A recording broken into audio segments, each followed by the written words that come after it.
O, Nasa ito na. linya na ngayon. Ito na. Posible kaya? Ang pagbaba ng presyo ulit ng crudo. Narito po ang direktor ng OIMB, DOE sa fuel prices nga po mga kapatid, Director Rino Abad. Magandang umaga, Direktor.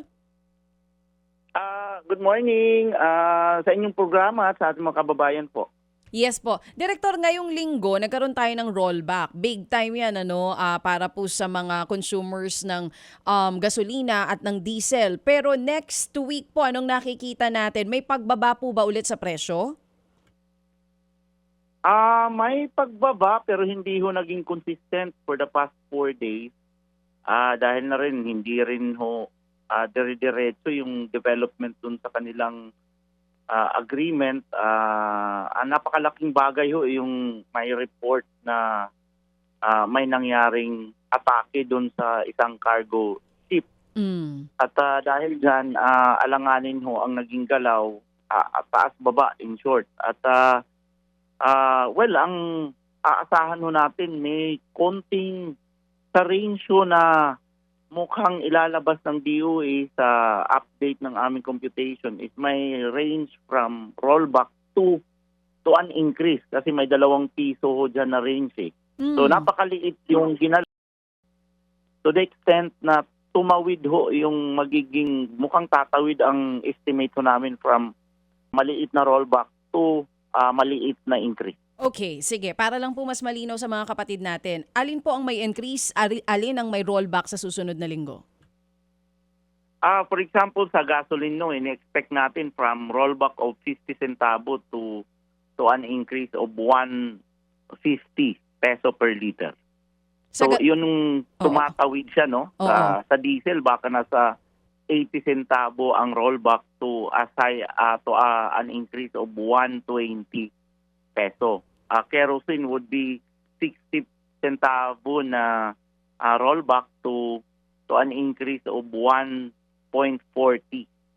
per liter. So wala pang kasiguraduhan kung ano magiging presyo sa Tuesday? Well, ito na ho ang siguro na mayroong ngang range. Pero pwedeng magbago ng konti dito sa Friday trading. Ang sabi ko lang ho, mukhang tumatawid from rollback to an increase. Konting rollback, konting increase.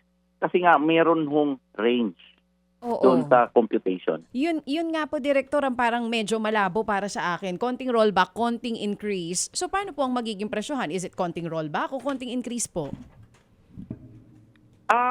Dahil nga naka-range siya, depende na ho sa gasoline station kung saan ho siya doon mag-a-adjust. Basta pasok siya doon sa range.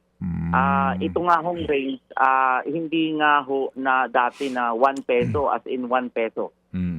One adjustment fit to all. May range kasi na 2 piso. So, yun ho ang naging dahilan bakit nagkataon lang ho na tumawid siya doon sa gitna ng zero eh. Okay. Opo. Sige. So, Director, ang DOE po ba maglalabas ng inyong sarili na komputasyon?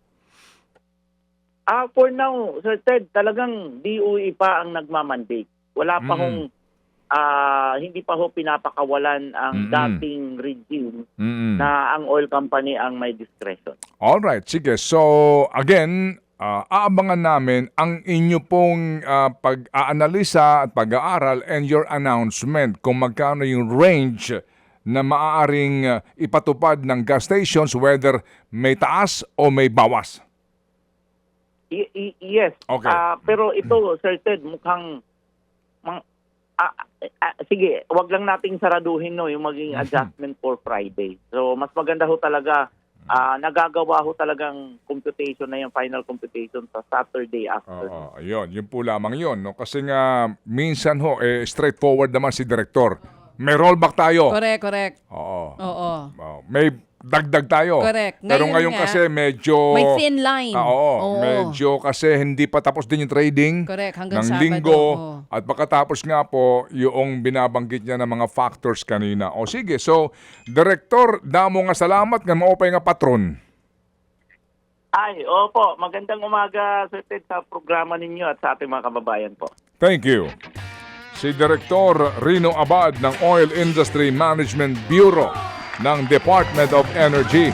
Mga kapatid, patuloy po kayong tumutok sa 105.9 True FM para sa totoong balita, impormasyon, music and entertainment. Mag-subscribe sa aming YouTube channel at podcast at sundan nyo kami sa Facebook, Instagram, X at TikTok sa True Network PH. Bisitahin din po ang aming official website, truefm.ph.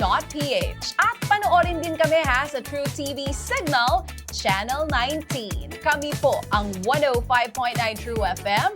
Laging true sa'yo, kapatid.